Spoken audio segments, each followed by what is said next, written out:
ਸਲਾਮ ਆਦਾਬ ਤੇ ਸਤਿ ਸ਼੍ਰੀ ਅਕਾਲ। ਤੁਸੀਂ ਜੁੜੇ ਹੋਏ ਹੋ ਪੰਜਾਬੀ ਰੇਡੀਓ ਯੂਐਸਏ ਦੇ ਨਾਲ। ਪੰਜਾਬੀ ਰੇਡੀਓ ਯੂਐਸਏ ਦੇ ਨੈਸ਼ਨਲ ਅਤੇ ਇੰਟਰਨੈਸ਼ਨਲ ਰੇਡੀਓ ਨੈਟਵਰਕਸ ਦੇ ਨਾਲ ਸਾਡੇ ਸਭ ਡਿਜੀਟਲ ਪਲੇਟਫਾਰਮ ਜਿਨ੍ਹਾਂ 'ਚ ਫੇਸਬੁੱਕ, YouTube, ਇੰਸਟਾਗ੍ਰਾਮ ਅਤੇ ਟਿਕਟੌਕ ਤੇ ਸਭ ਵੇਖਣ ਅਤੇ ਸੁਣਨ ਵਾਲਿਆਂ ਨੂੰ ਅਪਡੇਟ ਪਾਕਿਸਤਾਨ 'ਚ ਜੀ ਆਇਆਂ ਨੂੰ ਆਖਦੇ ਹਾਂ। ਮੈਂ ਹਾਂ ਆਪ ਸਭ ਦੇ ਨਾਲ ਮੌਜੂਦ ਪਰਵੀਨ ਮਸੂਦ ਤੇ ਮੇਰੇ ਨਾਲ ਸਾਥ ਦੇਣ ਲਈ ਮੌਜੂਦ ਨੇ ਮਸੂਦ ਮੱਲੀ ਜੀ। ਮਸੂਦ ਜੀ ਆਇਆਂ। ਬਹੁਤ ਧੰਨਵਾਦ ਪ੍ਰਵੀਨ। ਮੇਰੇ ਵੱਲੋਂ ਵੀ ਸਭ ਦਰਸ਼ਕਾਂ ਨੂੰ, ਸਭ ਸਰੋਤਿਆਂ ਨੂੰ ਦੋਵੇਂ ਹੱਥ ਜੋੜ ਕੇ ਸਲਾਮ ਆਦਾਬ ਸਤਿ ਸ਼੍ਰੀ ਅਕਾਲ। ਅੱਜ ਦੇ ਅਪਡੇਟ ਪਾਕਿਸਤਾਨ 'ਚ ਆਪ ਸਭ ਦਾ ਬੜਾ ਨਿੱਘਾ ਜਿਹਾ ਸਵਾਗਤ ਹੈ। ਅੱਜ ਜਦੋਂ ਅਮਰੀਕਾ 'ਚ 17 ਜੂਨ ਸਾਲ 2026 ਦਾ ਦਿਨ ਡੁੱਬ ਚੁੱਕਿਆ ਔਰ ਪਾਕਿਸਤਾਨ 'ਚ 18 ਜੂਨ ਸਾਲ 2026 ਹੋ ਚੁੱਕੀ ਹੈ। ਪਾਕਿਸਤਾਨ ਦੇ ਨਾਲ ਜੁੜੀਆਂ ਵੱਡੀਆਂ ਖਬਰਾਂ ਦੇ ਇਸ ਬੁਲਟਨ 'ਚ ਆਪ ਸਭ ਦਾ ਬੜਾ ਨਿੱਘਾ ਜਿਹਾ ਸਵਾਗਤ ਹੈ। ਇਹ ਖਬਰਾਂ ਹਫਤੇ 5 ਦਿਨ ਮੰਡੇ ਟੂ ਫਰਾਈਡੇ ਅਮਰੀਕਾ ਮੁਜਬ ਔਰ Tuesday to Saturday Pakistan India ਮੁਜਬ ਅਸੀਂ ਤੁਹਾਡੇ ਪੇਸ਼ ਕਰਨੇ ਆ। ਜੇ ਇਹਨਾਂ ਖਬਰਾਂ ਨੂੰ ਸਪਾਂਸਰ ਕਰਨਾ ਹੋਏ ਤਾਂ ਸਾਡਾ ਟੈਲੀਫੋਨ ਨੰਬਰ ਹੈ ਜੀ 408-272 5200 4082725200। ਵਧਦੀਆਂ ਖਬਰਾਂ ਲੈ ਈਰਾਨ ਅਮਰੀਕਾ ਸਮਝੌਤਾ ਵੀਰਵਾਰ ਜਾਂ ਸ਼ੁੱਕਰਵਾਰ ਨੂੰ ਹੋ ਸਕਦਾ ਹੈ। ਟਰੰਪ ਹੋਰਾਂ ਦਾ ਬਿਆਨ ਹੈ ਤੇ ਪ੍ਰਾਈਮ ਮਿਨਿਸਟਰ ਸ਼ਹਿਬਾਜ਼ ਸ਼ਰੀਫ ਤੇ ਫੌਜ ਮੁਖੀ ਦੋਵੇਂ ਜਾਣ ਨੂੰ ਵੀ ਤਿਆਰ ਨੇ। ਅਸਲ ਦੇ ਵਿੱਚ ਪ੍ਰਵੀਨ ਇਹ ਕਹਿ ਲਵੋ ਕਿ ਹੋ ਸਕਦਾ ਹੈ ਕੱਚੀ ਪੱਕੀ ਜੀ ਗੱਲ ਹੈ ਜਿਹੜੀ ਉਹ ਕੀਤੀ ਹੈ ਡੋਨਲਡ ਟਰੰਪ ਹੋਣਾ ਨੇ। ਇਹ ਇਤਲਾਹਾਂ ਲੱਭ ਰਹੀਆਂ ਨੇ ਕਿ ਜਨੇਵਾ ਦੇ ਵਿੱਚ ਮਾਮਲੇ ਨੇ ਜਿਹੜੇ ਉਹ ਸਿਰੇ ਚੜ੍ਹਨ ਲਈ ਸਾਰੇ ਮਾਮਲੇ ਜਿਹੜੇ ਸਵਿਟਜ਼ਰਲੈਂਡ 'ਚ ਨਸਪਾਜ ਜਿਹੜੀ ਉਹ ਪੂਰੀ ਹੋ ਰਹੀ ਹੈ। ਵੱਡੀ ਗੱਲ ਇਹ ਹੈ ਕਿ 47 ਸਾਲਾਂ ਬਾਅਦ ਈਰਾਨ ਔਰ ਅਮਰੀਕਾ ਕਿਸੇ ਸਮਝੌਤੇ ਲਈ ਟੇਬਲ ਤੇ ਬੈਠਣਗੇ। ਗੱਲਬਾਤ ਲਈ ਪਾਕਿਸਤਾਨ ਨੇ ਬਿਠਾਇਆ, ਹੁਣ ਸਮਝੌਤੇ ਲਈ ਬੈਠਣਗੇ। ਇੱਕ ਵੱਡੀ ਕਾਮਯਾਬੀ ਹੈ ਦੁਨੀਆ ਦੇ ਵਿੱਚ ਅਮਨ ਵਾਸਤੇ, ਪੀਸ ਵਾਸਤੇ। ਜਦਕਿ ਆਪਣੀ ਇਸ ਗੱਲਬਾਤ 'ਚ ਅਮਰੀਕੀ ਪ੍ਰੈਜ਼ੀਡੈਂਟ ਡੋਨਲਡ ਟਰੰਪ ਹੋਣੇ ਨੇ ਜਿਹੜੇ ਉਹਨਾਂ ਨੇ ਪਾਕਿਸਤਾਨ ਦੇ ਨਾਲ ਇਜਿਪਟ ਜਾਂ ਮਿਸਰ ਦਾ ਸ਼ੁਕਰੀਆ ਜਿਹੜਾ ਉਹ ਵੀ ਅਦਾ ਕੀਤਾ ਕਿ ਉਹਨਾਂ ਨੇ ਬੜੀ ਮਿਹਨਤ ਕੀਤੀ ਇਸ ਮਾਮਲੇ ਨੂੰ ਸਿਰੇ ਚਾੜਨ 'ਚ, ਅਮਰੀਕਾ ਈਰਾਨ ਸਮਝੌਤਾ ਕਰਾਉਣ ਦੇ ਵਿੱਚ। ਸੋ ਇਹ ਦੋ ਟੋਕ ਲਫ਼ਜ਼ਾਂ ਦੇ ਵਿੱਚ ਉਹਨਾਂ ਨੇ ਆਖਿਆ। ਜਦਕਿ ਈਰਾਨ ਦਾ ਇਹ ਆਖਣਾ ਹੈ ਕਿ ਪਾਕਿਸਤਾਨ ਕੱਲਾ ਸਾਲਿਸ ਹੈ। ਪਾਕਿਸਤਾਨ ਮਦਦ ਲੈਣ ਡਿਆ ਸੀਗਾ ਕਿਸੇ ਦੂਸਰੇ ਮੁਲਕ ਕੋਲੋਂ ਜਾਂ ਨਹੀਂ ਸੀ ਲੈਣ ਡਿਆ, ਇਹ ਤਾਂ ਸਾਨੂੰ ਨਹੀਂ ਪਤਾ। ਅਸੀਂ ਇਸ ਕੱਲੇ ਸਾਲਿਸ ਨੂੰ ਜਾਣਦੇ। ਪਿਛਲੇ ਦਿਨਾਂ 'ਚ ਰਾਚੀ ਹੋਣੇ ਨੇ ਜਿਹੜੇ ਉਹਨਾਂ ਦਾ ਬਿਆਨ ਸੀਗਾ। ਇਧਰ ਪਾਕਿਸਤਾਨੀ ਫਾਰਨ ਆਫਿਸ ਨੇ ਜਿਹੜੇ ਉਹ ਕਹਿੰਦੇ ਨੇ ਕਿ ਅਸੀਂ ਜਨੇਵਾ ਦੇ ਵਿੱਚ ਉਥੋਂ ਦੇ ਜ਼ਿੰਮੇਦਾਰਾਂ ਨੂੰ ਦੱਸ ਦਿੱਤਾ ਹੈ, ਜਿੱਥੇ ਜਨੇਵਾ ਦੇ ਅੰਦਰ ਕਤਰ, ਸਾਊਦੀਆ, ਇਜਿਪਟ, ਤੁਰਕੀਆ ਇਹਨਾਂ ਦੇ ਨੁਮਾਇੰਦੇ ਨੇ ਜਿਹੜੇ ਉਹ ਵੀ ਮੌਜੂਦ ਹੋਣਗੇ। ਪਾਕਿਸਤਾਨ ਤੋਂ ਪਾਕਿਸਤਾਨੀ ਪ੍ਰਾਈਮ ਮਿਨਿਸਟਰ ਸ਼ਹਿਬਾਜ਼ ਸ਼ਰੀਫ ਹੋਣੇ ਔਰ ਉਹਨਾਂ ਦੇ ਨਾਲ ਪਾਕਿਸਤਾਨੀ ਫੌਜ ਮੁਖੀ ਆਸਮ ਮੁਨੀਰ ਹੋਣੇ ਨੇ ਜਿਹੜੇ ਇਹ ਇਸ ਕਹਿ ਲਵੋ ਕਿ ਸਮਝੌਤੇ ਦੀ ਜਿਹੜੀ ਰੌਣਕ ਲੱਗੇਗੀ, ਇਕੱਠ ਹੋਏਗਾ, ਉਹਦੇ 'ਚ ਸਾਂਝ ਪਾਉਣ ਲਈ ਪਾਕਿਸਤਾਨ ਵੱਲੋਂ ਜਾ ਰਹੇ ਨੇ। ਸੋ ਤਿਆਰੀਆਂ ਨੇ ਜਿਹੜੀਆਂ ਉਹ ਪੂਰੀਆਂ ਨੇ। ਹੁਣ ਰੱਬ ਕਰੇ ਕਿ ਗੱਲ ਹੈ ਜਿਹੜੀ ਉਹ ਸਿਰੇ ਚੜ ਜਾਏ। ਹਾਂ, ਮੇਰੇ ਘਰ ISI ਦੇ ਅਫਸਰਾਂ ਨਾਲ ਮੁਲਾਕਾਤਾਂ ਹੁੰਦੀਆਂ ਸਨ। ਜੇ ਖਾਜਾ ਆਸਿਫ ਮੰਨ ਹੀ ਗਏ ਨੇ ਤੇ ਅਸਤੀਫਾ ਦੇ ਦੇਣ, ਜੇ ਜ਼ਮੀਨ ਤੇ ਏਡਾ ਹੀ ਭਾਰ ਹੈ ਵੇ। ਅਸਦ ਕੈਸਰ ਹੋਰਾਂ ਦਾ ਬਿਆਨ ਹੈ ਜੀ ਬਿਲਕੁਲ ਜੀ। ਪਾਕਿਸਤਾਨ ਤਹਿਰੀਕੇ ਇਨਸਾਫ ਦੇ ਨਾਲ ਤਾਲੁਕ ਹੈ। ਇਮਰਾਨ ਖਾਨ ਰਾਜ ਵੇਲੇ ਸਪੀਕਰ ਨੈਸ਼ਨਲ ਅਸੈਂਬਲੀ ਸਨ। ਕੱਲ ਖਾਜਾ ਆਸਫ ਹੋਣਾ ਨੇ ਆਖਿਆ ਕਿ ਮੇਰੇ ਜ਼ਮੀਰ ਤੇ ਬੜਾ ਭਾਰ ਆ ਕਿ ਅਸੀਂ ISI ਦੇ ਜਿਹੜੇ ਅਫਸਰ ਸਨ ਉਹਨਾਂ ਦੀ ਨਿਗਰਾਨੀ 'ਚ ਇਹ ਬੈਠਕਾਂ ਨੇ ਜਿਹੜੀਆਂ ਹੁੰਦੀਆਂ ਰਹੀਆਂ ਅਸਦ ਕੈਸਰ ਹੋਣਾ ਦੇ ਘਰ 'ਚ, ਔਰ ਉਹ ਸਾਨੂੰ ਹੁਕਮ ਦਿੰਦੇ ਸਨ, ਅਸੀਂ ਉਹਦੇ ਮੁਤਾਬਕ ਕਾਨੂੰਨ ਬਣਾਉਂਦੇ ਸਨ। ਉਹ ਕਹਿੰਦੇ ਸਨ ਕਿ ਇਸ ਕਾਨੂੰਨ 'ਚ ਬਦਲਾਅ ਕਰਨਾ ਤੇ ਅਸੀਂ ਉਹ ਕਰਦੇ ਸਨ। ਨਾਲ ਫਿਰ ਉਹਨਾਂ ਨੇ ਆਖਿਆ ਕਿ ਕੱਲ ਤੱਕ ਸਿਆਸਤਦਾਨ ਨੇ ਜਿਹੜੇ ਉਹ ਜਦੋਂ ਇਹਨਾਂ ਦੇ ਮਾਮਲੇ ਫੌਜ ਨਾਲ ਐਸਟੈਬਲਿਸ਼ਮੈਂਟ ਨਾਲ ਠੀਕ ਰਹਿੰਦੇ ਨੇ, ਤਾਰੀਫ ਕਰਦੇ ਨੇ, ਬਾਅਦ 'ਚ ਉਹ ਫਿਰ ਉਹਨਾਂ ਦੇ ਖਿਲਾਫ ਹੋ ਜਾਂਦੇ ਨੇ ਤੇ ਇਦਾਂ ਨਹੀਂ ਕਰਨਾ ਚਾਹੀਦਾ। ਇਹਦੇ ਤੇ ਫਿਰ ਅਸਦ ਕੈਸਰ ਹੋਣੇ ਨੇ ਜਿਹੜੇ ਉਹਨਾਂ ਦੀ ਜਦੋਂ ਵਾਰੀ ਆਈ ਉਹਨਾਂ ਨੇ ਫਿਰ ਲਾਫਾ ਕਰ ਦਿੱਤੀ।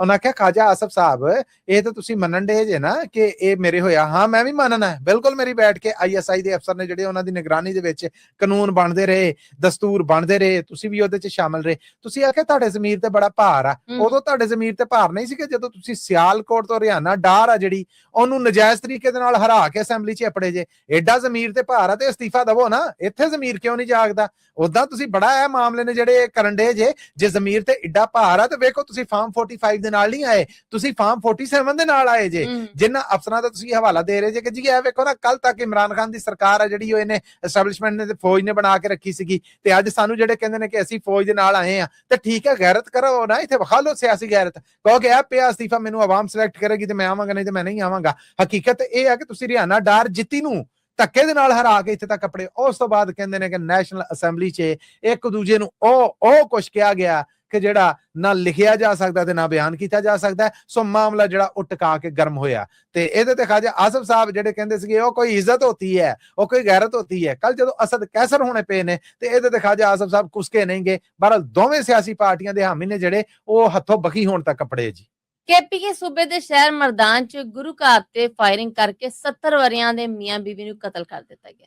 ਬਹੁਤ ਮਨਭਾਗੀ ਖਬਰ ਹੈ ਜਿਹੜੀ ਇਹ ਦਿਲ ਦੁਖਾਉਣ ਵਾਲੀ ਆਈ ਹੈ ਪ੍ਰਵੀਨ। KPK ਸੂਬੇ ਤੋਂ। KPK ਸੂਬਾ ਉਦਾਂ ਵੀ ਅਤਗਰਦੀ ਦਾ ਸ਼ਿਕਾਰ ਹੈ। ਉੱਥੇ ਬਾਬੂ ਮਹੱਲਾ ਹੈ ਜ਼ਿਲ੍ਹਾ ਮਰਦਾਨ ਦੇ ਵਿੱਚ, KPK ਦਾ ਹਿੱਸਾ ਹੈ। ਸੋ ਉੱਥੇ ਇੱਕ ਗੁਰੂ ਘਰ ਹੈ ਜਿਹੜਾ ਉਹਦੇ ਉੱਤੇ ਫਾਇਰਿੰਗ ਹੋਈ ਔਰ APP ਇੱਕ ਨਿਊਜ਼ ਏਜੰਸੀ ਹੈ, ਉਹਨੇ ਇਹ ਰਿਪੋਰਟ ਕੀਤੀ ਕਿ ਬੁੱਧ ਵਾਲੇ ਦਿਨ ਬਾਬੂ ਮੁਹੱਲੇ ਦੇ ਇਸ ਗੁਰੂ ਘਰ ਦੇ ਉੱਤੇ ਫਾਇਰਿੰਗ ਹੋਈ। ਇੱਥੇ ਇਸ ਗੁਰੂ ਘਰ ਦੇ ਅੰਦਰ ਜੁਗਨਨਾਥ ਤੇ ਉਹਦੀ ਘਰ ਵਾਲੀ 70 ਵਰਿਆਂ ਦੀ ਉਮਰ ਹੈ ਇਹਨਾਂ ਦੋਹਾਂ ਦੀ, ਉਹ ਸੇਵਾ ਕਰਦੇ ਸਨ, ਸਫਾਈ ਵੀ ਕਰਦੇ ਸਨ, ਇੱਥੇ ਹੀ ਉਹ ਰਹਿੰਦੇ ਸਨ। ਸੋ ਇਸ ਫਾਇਰਿੰਗ ਦੇ ਨਾਲ ਉਹ ਦੋਵੇਂ ਨੇ ਜਿਹੜੇ ਉਹਨਾਂ ਨੂੰ ਕਤਲ ਕਰ ਦਿੱਤਾ ਗਿਆ ਆ। ਜੁਗਨਨਾਥ ਤੇ ਉਹਨਾਂ ਦੀ ਘਰ ਵਾਲੀ ਦੀਆਂ ਜਿਹੜੀਆਂ ਲੋਥਾਂ ਨੇ ਉਹਨਾਂ ਨੂੰ ਰੈਸਕਿਊ ਕਰਕੇ ਉਹਨਾਂ ਦਾ ਪੋਸਟਮਾਰਟਮ ਕਰਕੇ ਉਸ ਤੋਂ ਬਾਅਦ ਉਹ ਲਾਸ਼ਾਂ ਹਵਾਲੇ ਕਰ ਦਿੱਤੀਆਂ ਗਈਆਂ। ਦੁੱਖ ਦੇਣ ਵਾਲੀ ਖਬਰ ਇਹ ਹੈ ਕਿ ਗੁਰੂ ਘਰ ਤੇ ਫਾਇਰਿੰਗ ਕਰਨ ਵਾਲੇ ਨੇ ਜਿਹੜੇ ਇਹ ਫਰਾਰ ਹੋਣ 'ਚ ਕਾਮਯਾਬ ਰਹੇ। ਪੁਲਿਸ ਰਿਪੋਰਟ 'ਚ ਇਹ ਆਖਿਆ ਕਿ ਜੀ ਕਾਤਲਾਂ ਨੂੰ ਲੱਭਣ ਦੀ ਕੋਸ਼ਿਸ਼ ਕਰ ਰਹੇ ਆ, ਪਰ ਅੱਗੇ ਮਾਮਲੇ ਕੀ ਬਣਦੇ ਨੇ ਇਹ ਤੇ ਆਉਣ ਵਾਲੇ ਵਕਤ ਵਿੱਚ ਹੀ ਪਤਾ ਲੱਗੇਗਾ। ਬਲ ਦਿਲ ਦਿਖਾਉਣ ਵਾਲੀ ਖਬਰ ਇਹ ਹੈ ਕਿ ਇਹ ਮਾਮਲਾ ਜਿਹੜਾ ਇਹ ਮਰਦਾਨ ਸ਼ਹਿਰ 'ਚ ਵਾਪਰਿਆ, ਜਿੱਥੇ ਗੁਰੂ ਘਰ ਦੇ ਉੱਤੇ ਹੋਣ ਵਾਲੀ ਫਾਇਰਿੰਗ ਹੈ ਜਿਹੜੀ ਉਹਦੇ 'ਚ ਦੋ ਮੀਆਂ ਔਰ ਬੀਵੀ 70 ਵਰਿਆਂ ਦੇ ਨੇ ਜਿਹੜੇ ਉਹ ਜਾਨ ਦੀ ਬਾਜ਼ੀ ਹਾਰ ਗਏ ਨੇ ਜੀ। ਗੁਰੂ ਅਰਜਨ ਦੇਵ ਜੀ ਦੀ 420ਵੀਂ ਬਰਸੀ ਮੌਕੇ 700 ਭਾਰਤੀ ਸਿੱਖ ਯਾਤਰੀ ਪਾਕਿਸਤਾਨ ਪਹੁੰਚ ਗਏ ਨੇ। ਕੀ ਅਪਡੇਟ ਆ ਜੀ? ਬਿਲਕੁਲ ਜੀ, ਇਹ ਪਹੁੰਚਿਆ ਨੂੰ ਤੇ 1-2 ਦਿਨ ਹੋ ਗਏ ਨੇ। ਹੁਣ ਤੇ ਇਹ ਜਿਹੜੀ 420ਵੀਂ ਬਰਸੀ ਹੈ ਇਹਨਾਂ ਦੇ ਕਹਿ ਲਵੋ ਕਿ ਅੱਗੇ ਭੋਗ ਵਾਲੇ ਪਾਸੇ ਮਾਮਲੇ ਜਾਣ ਡੇ ਨੇ। ਪਾਕਿਸਤਾਨ ਵੱਲੋਂ 1000 ਵੀਜ਼ਾ ਸੁਣਿਆ ਕਿ ਐਲਾਨਿਆ ਗਿਆ ਸੀਗਾ, ਜਿਹਦੇ 720 ਵੀਜ਼ੇ ਨੇ ਜਿਹੜੇ ਸਿਰਫ ਉਹੀ ਲੱਗੇ ਆ। ਬਾਰਡਰ ਨਹੀਂ ਖੁੱਲਾ, ਸਿਰਫ ਇਹਨਾਂ ਨੂੰ ਪਾਕਿਸਤਾਨ ਦੇ ਹਵਾਲੇ ਕਰਨ ਦੇ ਟਾਈਮ ਉਹਨਾਂ ਨੇ ਗੇਟ ਖੋਲਿਆ ਆ ਅਟਾਰੀ ਵਾਲੇ ਪਾਸਿਓਂ। ਵਾਗੇ ਜਦੋਂ ਆ ਗਏ ਨੇ, ਹੁਣ ਇਹ ਰਸਮਾਂ ਪੂਰੀਆਂ ਕਰਕੇ 10 ਦਿਨਾਂ ਦੀਆਂ ਜਦੋਂ ਵਾਪਸ ਜਾਣਗੇ ਤੇ ਫਿਰ ਉਹ ਗੇਟ ਖੋਲ ਕੇ ਗਿਣਤੀ ਕਰਕੇ ਜਿੰਨੇ ਦਿੱਤੇ ਸਨ ਉਹਨੇ ਵਾਪਸ ਲੈ ਜਾਣਗੇ। ਸਪੈਸ਼ਲ ਟ੍ਰੇਨਾਂ ਜਿਹੜੀਆਂ ਉਹਨਾਂ ਦੇ ਰਾਹੀਂ ਇਹਨਾਂ ਨੂੰ ਸੱਦਿਆ ਗਿਆ। ਇਹਨਾਂ ਕਹਿ ਲਵੋ ਕਿ ਜਿਹੜਾ ਇਹ ਗੁਰੂ ਅਰਜਨ ਦੇਵ ਜੀ ਦਾ ਹੁੰਦਾ ਆ, ਇਹ 420ਵੀਂ ਬਰਸੀ ਹੈ ਜਿਹੜੀ, ਇਹ ਸਮਾਗਮ ਨੇ ਜਿਹੜੇ ਇਹ ਬਹੁਤੇ ਹੁੰਦੇ ਨੇ ਲਾਹੌਰ 'ਚ। ਗੁਰਦੁਆਰਾ ਡੇਰਾ ਸਾਹਿਬ ਹੈ ਨਾ, ਜਿੱਥੇ ਸਮਾਧੀ ਵੀ ਹੈ, ਜਿੱਥੇ ਮਹਾਰਾਜਾ ਰਣਜੀਤ ਸਿੰਘ ਦੀ ਮੜੀ ਵੀ ਹੈ, ਉਹ ਗੁਰੂ ਘਰ ਜਿਹੜਾ ਉਹ ਮਰਕਜ਼ ਹੁੰਦਾ ਆ ਇਹਨਾਂ ਧਾਰਮਿਕ ਕਹਿ ਲਵੋ ਕਿ ਇਕੱਠ ਦਾ ਜਾਂ ਇਹਨਾਂ ਧਾਰਮਿਕ ਰੌਣਕਾਂ ਦਾ। ਸੋ ਉੱਥੇ ਇਹ ਸਭ ਕੁਛ ਜਿਹੜਾ ਇਹ ਚੱਲ ਰਿਹਾ ਹੈ ਔਰ ਪੂਰਾ ਆਪੋ ਆਪਣੀ ਪਾਕਿਸਤਾਨ ਭਰ 'ਚ ਜਿੰਨੀਆਂ ਸਿੱਖ ਸੰਗਤਾਂ ਨੇ ਉਹ ਵੀ ਪਹੁੰਚੀਆਂ ਹੋਈਆਂ ਨੇ ਔਰ ਵੱਡੀ ਗਿਣਤੀ ਹੈ ਜਿਹੜੀ ਉਹ ਵੇਖਣ 'ਚ ਸੁਣਨ 'ਚ ਮਿਲ ਰਹੀ ਹੈ ਜੀ। ਪੰਜਾਬ ਭਾਰਤ ਦੇ ਵਿੱਚ 16 ਤੋਂ 18 ਵਰਿਆਂ ਦੀ ਜਵਾਨ ਪੀੜ੍ਹੀ ਲਈ ਡਰਾਈਵਿੰਗ ਪਰਮਿਟ ਦੇਣ ਦਾ ਐਲਾਨ ਕਰ ਦਿੱਤਾ ਗਿਆ ਜੀ। ਬਿਲਕੁਲ ਜੀ, ਇਹ ਪਹਿਲੀ ਵਾਰ ਸੁਣਨ ਦੇ ਵਿੱਚ ਆ ਰਿਹਾ ਹੈ, ਕਿਉਂਕਿ ਪਹਿਲਾਂ ਤੇ 18 ਸਾਲ ਦੇ ਨੇ ਜਿਹੜੇ ਉਹਨਾਂ ਨੂੰ ਪਰਮਿਟ ਦਿੱਤਾ ਜਾਂਦਾ ਸੀਗਾ, 90 ਦਿਨਾਂ ਦਾ ਹੁੰਦਾ ਸੀਗਾ। ਉਸ ਤੋਂ ਬਾਅਦ ਫਿਰ ਉਹਨਾਂ ਨੇ ਪੱਕਾ ਡਰਾਈਵਿੰਗ ਲਾਇਸੈਂਸ ਜਿਹੜਾ ਉਹ ਲੈਣਾ ਹੁੰਦਾ ਸੀਗਾ। ਇਹ ਪਹਿਲੀ ਵਾਰ ਇਹ ਮੌਕਾ ਸਾਹਮਣੇ ਆਇਆ ਹੈ ਕਿ ਜੁਵਨਾਈਲ ਨੇ ਜਿਹੜੇ ਇਹ ਡਰਾਈਵਿੰਗ ਲਾਇਸੈਂਸ ਇਹ ਦਿੱਤੇ ਜਾ ਰਹੇ ਨੇ 16 ਤੋਂ 18 ਸਾਲ। ਕਿਸੇ ਮਾਮਲੇ ਜਿਹਦੇ ਅਮਰੀਕਾ ਦੇ ਬਰਾਬਰ ਆਏ ਨਾ, ਇੱਥੇ 16 ਸਾਲਾਂ 'ਚ ਲੱਭ ਜਾਂਦਾ। ਸੋ ਹੁਣ ਪਾਕਿਸਤਾਨ 'ਚ ਵੀ ਇਹ ਪੈਰ ਹੈ ਜਿਹੜਾ ਸਿਰਫ ਪੰਜਾਬ 'ਚ ਚੁੱਕਿਆ ਗਿਆ ਹੈ ਜੀ। ਤੇ ਇਹਦੇ ਤਹਿਤ ਇਲੈਕਟ੍ਰਿਕ ਬਾਈਕ, ਸਕੂਟੀ 1 to 5 ਤੱਕ ਦੀ ਮੋਟਰਸਾਈਕਲ, ਇਸ ਤੋਂ ਉੱਤੇ ਹੈਵੀ ਬਾਈਕ ਹੈ ਜਿਹੜੀ ਉਹ ਚਲਾਉਣ ਦੀ ਇਜਾਜ਼ਤ ਨਹੀਂ ਹੋਏਗੀ। ਨਾ ਇਹ ਤੁਸੀਂ ਪਰਮਿਟ ਲੈ ਕੇ ਤੇ ਗੱਡੀ, ਬੱਸ, ਕਾਰ ਹੈ ਜਿਹੜੀ ਉਹ ਚਲਾ ਸਕਦੇ। ਸਿਰਫ 2 ਵੀਲਰਸ ਨੇ ਜਿਹੜੇ, ਯਾਨੀ 2 ਪਹੀਏ ਵਾਲੀ ਜਿਹੜੀ ਸ਼ੈ ਹੈ ਉਹ ਚਲਾ ਸਕੋਗੇ ਇੰਜਨ ਵਾਲੀ। ਉਹਦੇ ਵਿੱਚ ਵੀ ਉਹਨਾਂ ਆਖਿਆ ਕਿ 1 to 5 ਹੈ ਜਿਹੜੀ, ਇਸ ਤੋਂ ਉੱਤੇ ਦੀ ਮੋਟਰਸਾਈਕਲ ਯਾਨੀ ਹੈਵੀ ਬਾਈਕਸ ਨੇ ਜਿਹੜੀਆਂ ਉਹ ਚਲਾਉਣ ਦੀ ਇਜਾਜ਼ਤ ਨਹੀਂ ਹੋਏਗੀ। 16 ਤੋਂ 18 ਸਾਲ ਉਮਰ ਮਿੱਥੀ ਗਈ ਹੈ।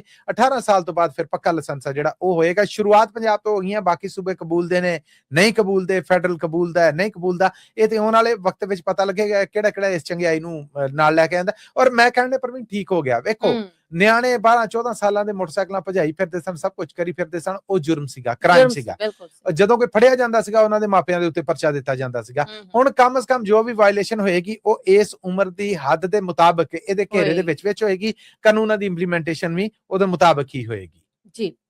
ਮਸੂਦ ਦੇ ਨਾਲ ਅਸੀਂ ਆਪਣਾ ਸਰੋਤਾ ਕੋ ਲੈਣੇ ਇਜਾਜ਼ਤ, ਪਰ ਜਾਣ ਤੋਂ ਪਹਿਲੇ ਇਹ ਗੱਲ ਜਿਹੜੀ ਸੀ ਜਾਂਦੇ ਕਰਨੇ ਹੁੰਨੇ ਆ। ਇਹ ਖਬਰਾਂ ਤੁਸੀਂ ਪੰਜਾਬੀ ਰੇਡੀਓ USA ਦੇ ਨੈਸ਼ਨਲ ਔਰ ਇੰਟਰਨੈਸ਼ਨਲ ਰੇਡੀਓ ਨੈਟਵਰਕ ਦੇ ਨਾਲ ਸਾਡੇ ਡਿਜੀਟਲ ਪਲੇਟਫਾਰਮ ਜਿਨ੍ਹਾਂ 'ਚ ਪੰਜਾਬੀ ਰੇਡੀਓ USA ਦਾ ਫੇਸਬੁੱਕ ਹੈ, YouTube ਹੈ, Instagram ਹੈ, TikTok ਹੈ, ਇਹਦੇ ਤੇ ਵੇਖ ਵੀ ਸਕਦੇ ਜੀ। ਹਫ਼ਤੇ 5 ਦਿਨ ਅਮਰੀਕਾ ਮੁਜਬ ਮੰਡੇ ਟੂ ਫਰਾਈਡੇ ਔਰ ਪਾਕਿਸਤਾਨ ਇੰਡੀਆ ਮੁਜਬ ਤੁਸੀਂ ਟਿਊਜ਼ਡੇ ਟੂ ਸੈਟਰਡੇ ਇਹ ਵੇਖ ਵੀ ਸਕਦੇ ਜੀ, ਸੁਣ ਵੀ ਸਕਦੇ ਜੀ। ਪਾਕਿਸਤਾਨ ਦੇ ਨਾਲ ਜੁੜੀਆਂ ਇਹਨਾਂ ਖਬਰਾਂ ਬਾਰੇ ਜੇ ਤੁਹਾਡੇ ਇਹ ਵਿਚਾਰ ਹੋਣ ਕਿ ਇਹ ਤੁਹਾਡੇ ਕੰਮਕਾਰ, ਕਾਰੋਬਾਰ, ਵਪਾਰ ਦੇ ਵਧਾ ਲਈ ਫਾਇਦਾਮੰਦ ਸਾਬਤ ਹੋ ਸਕਦੀਆਂ ਤੇ ਇਹਨਾਂ ਨੂੰ ਸਪਾਂਸਰ ਜ਼ਰੂਰ ਕਰਨਾ। ਸਪਾਂਸਰਸ਼ਿਪ ਲਈ ਸਾਡਾ ਟੈਲੀਫੋਨ ਨੰਬਰ ਹੈ ਜੀ 408 272 5200 4082725200। ਇਹਦੇ ਨਾਲ ਹੀ ਅਪਡੇਟ ਪਾਕਿਸਤਾਨ ਦੇ ਵਿੱਚੋਂ ਸਾਨੂੰ ਦਿਓ ਇਜਾਜ਼ਤ। ਅਗਲੇ ਅਪਡੇਟ ਪਾਕਿਸਤਾਨ ਤੱਕ ਲਈ ਮੇਰਾ ਤੁਹਾਡਾ ਸਾਡਾ ਸਾਰਿਆਂ ਦਾ ਰੱਬ ਰਾਖਾ।